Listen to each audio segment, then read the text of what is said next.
Why, yes, this is a folding table. I have plenty of other places that I can work, but 90% of the time, I work right here because I'm lazy. And my back hurts after I stand up for a while because I'm old, too. I thought about building a Robu or a Nicholson bench or one of those Scandinavian-style benches, but I don't think any of those would suit my needs. See, I want something that I can stand up on one side, and on the other side, I can sit and slide my knees all the way up under the bench.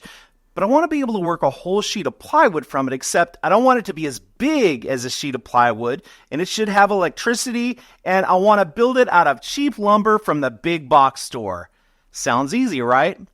We better get to work. I want to build a bench around my habits and techniques, because it's easier to build a workbench than to relearn woodworking. I want a slab top for doing hand tool work.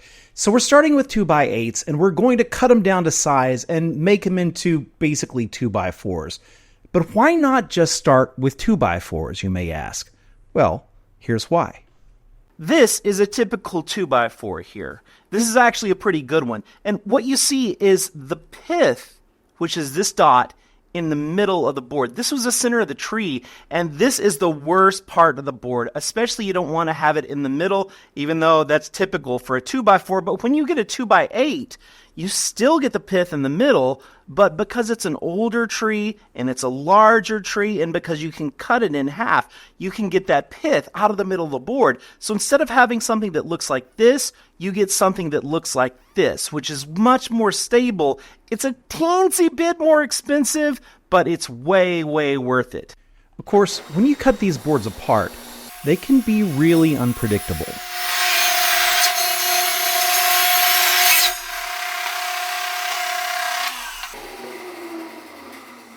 Well, I bet you've never seen this before.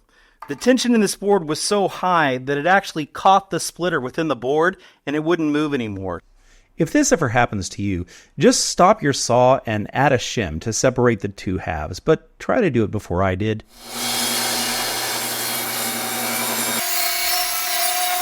And then don't be surprised if this happens. This is the Flexi Spot E7 Plus. Now, I've worked with sit-stand desks before, but nothing like this.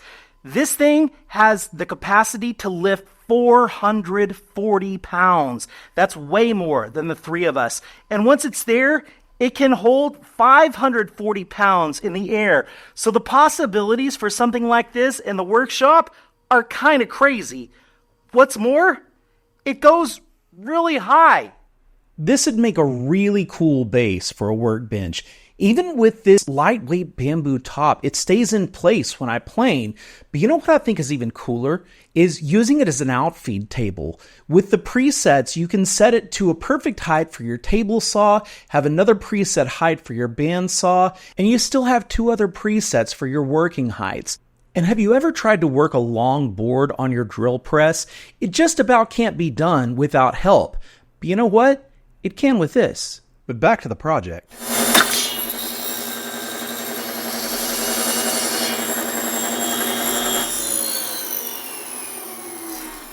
As soon as we cut those 2x8s apart and we cut through the pith, the whole thing just wants to spring apart. So while it may be better in the long run, in the short term, it just gives us extra work. Before I start gluing boards together to make the big slab top, I need to decide where every board will go. Some of them are prettier than others, some will be stronger than others, and some are just scrap. Total scrap.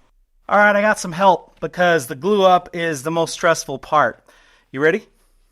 Yeah. Okay.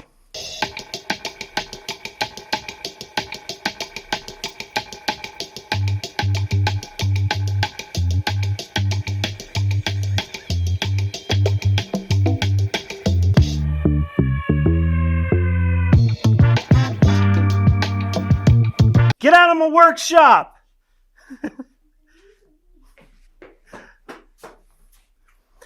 I love them so much. All right, next day, slab is dry and it's ready to go to the planer. Well, sort of.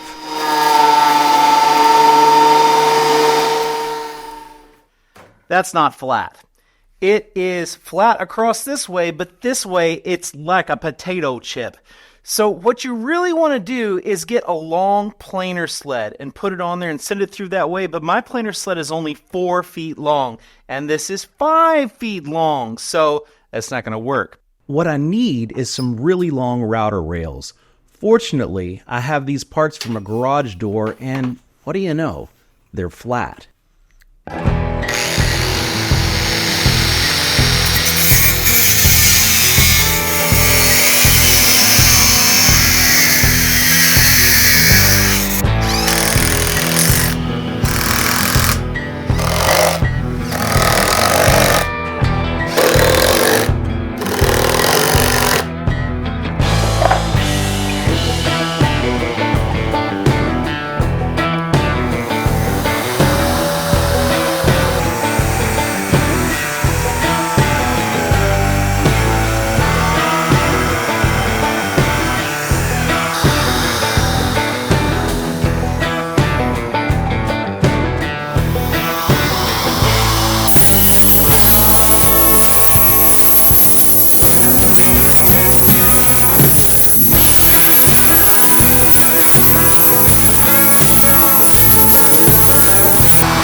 That made a huge mess, but it did give me a flat surface.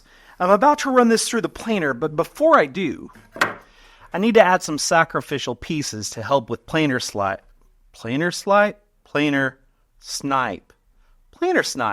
So I'm going to just glue these on with hot glue, and hopefully they'll stay. We'll see.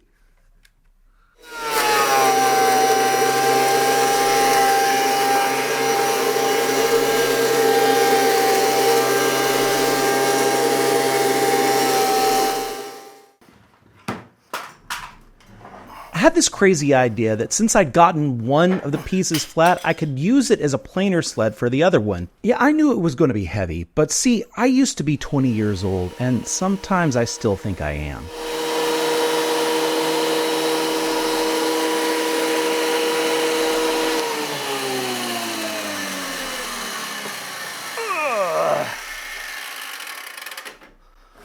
No, sir! No, sir! Planer's not tall enough. And that hurts. So I just took the other slab and did everything to it that I did to the first one. But I won't make you watch that. Now we get to work on the frame, and this is where we run into the first challenge. I want to build a fairly traditional joiner's bench frame, like this one built by Jay Bates, but I want to make one change. This board right here has got to go. Otherwise, I won't be able to slide my feet under the bench. The question is, how much will that affect the stability of the bench? I guess we're going to find out.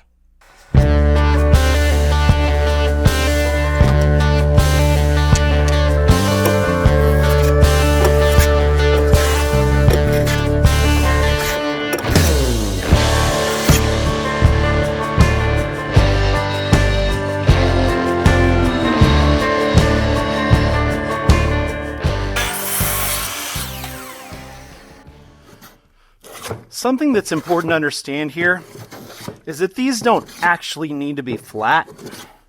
I just want some nice surfaces to work with. So I don't care. Come on. Nope, that's the wrong way. I don't care if I have 90-degree angles everywhere. And I don't care if one side is parallel to the other. These are cross beams. Good enough.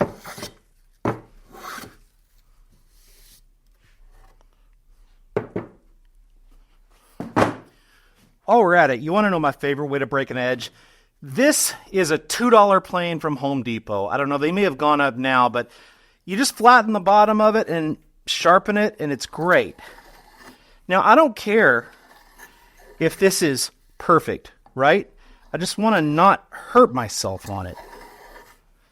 And this is a lot more fun than getting out the,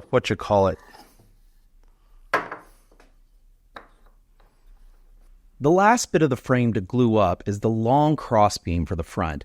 I'm prepping the board on my homemade drum sander just so everyone can ask when I'm going to do a video on how to make a homemade drum sander. It's coming, okay? I appreciate your questions. I mean to do it. I just haven't gotten to it yet. This is where the surface of the workbench is going to be. This is 30 1/4 inches from the end of the board, and I'm going to cut it off right there. Then I'm going to make a 10 in here, which will be a little less than 3 inches long. I'll probably trim that again once I'm done. Now let me explain how I came to that 30 1/4 inches for the height of my workbench. There are 2 rules here. The first one, and the most important, is it's your workbench. Who cares what anybody else thinks? It needs to be the right height for you. Sitting, I'm going to be able to adjust the chair to wherever I want. It's standing where I have to get it right. So I imagined myself planing on this, and it's just a little bit too low, okay? But this is too high. Too high, I can't put enough weight on it. Too low, I have to bend my back too much. So I thought of someplace right in the middle, and I made a mark, measured up from the floor. It was 30 1/4 inches. So here's the second rule. Technically, it should be where the first knuckle of your thumb meets the workbench when you're standing up straight. And wouldn't you know it, it's exactly the same place. How's that for a rule of thumb?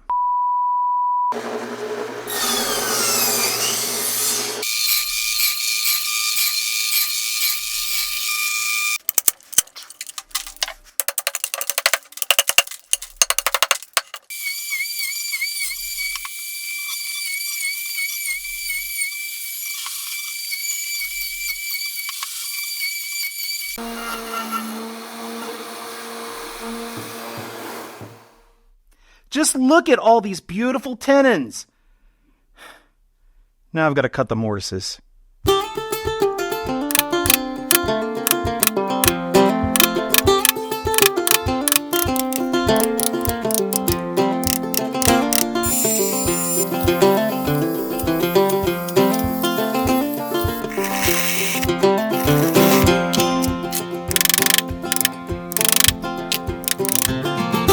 This project is a great opportunity to teach my daughters about mortise and tenon joinery.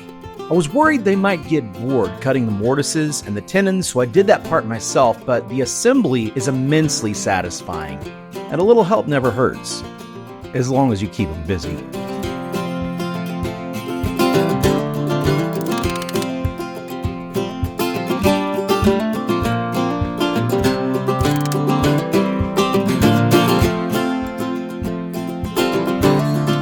Turns out, Princess wanted to stick around and cut some mortises. It was a rainy afternoon, and we had a great time. It's one of those afternoons I'll probably never forget as long as I live. It's funny how some of the best moments in your life just come about unplanned. This is why we spend the time together, for moments like this. I have to cut some rabbets into these slabs, so I'll have a place to put in the tool well. Now I realize I'm not using a high fence for this cut, but if the board kicks back, it's going to go right through the garage door, and I need to take that thing out anyway. If you want to hear more about that, check out my Patreon that's linked below. And I say that because that's where we're having a lot of discussion about the workshop. And if you have a crazy idea like take out the garage door, well, my Patreon members are going to help me make those decisions. You got it? That is a strong table. All right, I've got my auger bit, I've got my drill. The problem is this drill just doesn't have enough power, but I do have one that's much more powerful because of a special feature that you probably won't see anywhere else on YouTube. You want to know what it is? It's a cord. This jig made out of scrap wood put the dog holes right where I wanted them, and man, this auger bit is awesome. I'll link to it down below in case you want it. To get power to the workbench, we're going to build a basic electrical box. Now, I've already built the box and there's nothing special here. I'm going to show you how to do this electrical. Actually, there are a lot of great videos on YouTube about electrical work, but I'm not an electrician and I don't want to get sued, so yeah. Okay, a bench I can slide my legs under? Check. Electrical? Check. But I want to make this bench expandable, and I want a built-in solution. I have an idea, but I don't know if it's going to work. Let's find out. I'll be using the track from an old garage door opener, but this could just as easily be done with electrical strut or galvanized pipe. I'm just using this because I have it. These sections slide into each other, so I'm going to take the wider one and mount it directly to the bottom of the table. Then I'm going to take the smaller one and stick a piece of wood inside of it with a stopper, and we're going to use that to slide in to the wider piece. To the front of that, we're going to mount an apron.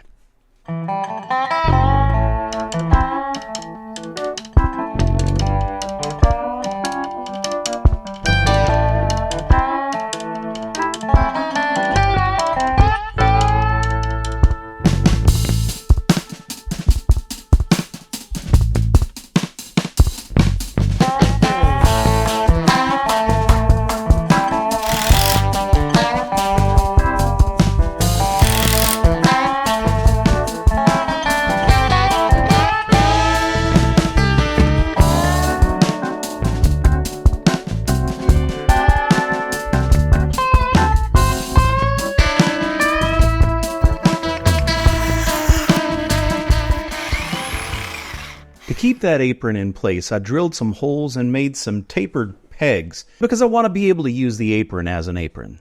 This workbench is almost done. I want to extend this apron down a little bit lower. This is going to be the standing side, and I want to be able to hold boards on the apron. So we're going to work on that, and then we're going to add a twin screw vise at the end. Now, I think a workbench should ideally be as unique as the craftsman that uses it. I mean, the time-tested designs have lasted for good reason, but you know what? The guys that made those didn't even have electricity, or Home Depot for that matter. So I think that you should feel free to experiment just a little. This is boring. The reason I'm boring holes at the end of the bench is to add a twin screw vise. It's a pretty simple concept. I stick 2 threaded rods in the bench and enclose a modified wing nut so that it can screw in and out. I left one handle on the wing nut so that it doesn't just spin around in the hole. Then I can add a board on the outside and screw it in to hold things in place. I drilled holes here, here, and here. I'm going to connect these two to make a slot, and you need that so that your screw can move around when you want to clamp at an angle, like for tapered legs, stuff like that. Yeah. I made these knobs out of an Osage orange log from a tree, and this is how this works. This thing moves wherever you want it to. These have a nut embedded down in them so that when they turn, the screw turns, and I can put anything that I need down in here, and I just close up both the knobs, and it holds it really, really tight. That's not moving.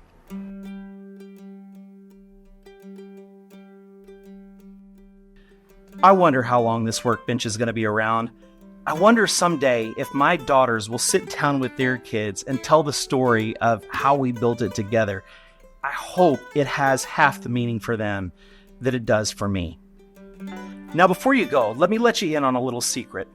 A few months ago, there was some silence from this channel because I had to go into the hospital to have a minor procedure. Now, it was no big deal, and I'm not saying that so you'll worry about me. I'm fine. But it required me to be put under anesthesia. Now, as soon as I woke up from anesthesia, the only thing I wanted to do was make a video for you, my YouTube audience. My wife was kind enough to hit record on her phone, and it's unbelievable. If you go to Patreon and you look at the free tier, you don't have to pay anything. You can watch that in its entirety. It's not available anyplace else. Trust me, it's worth your time. Thanks again to FlexiSpot for sponsoring this video. Make sure you check out the link below to the E7 Plus and their other great offerings. Thank you for all the support you've given us here at Worst Workshop, and we'll see you in the next video.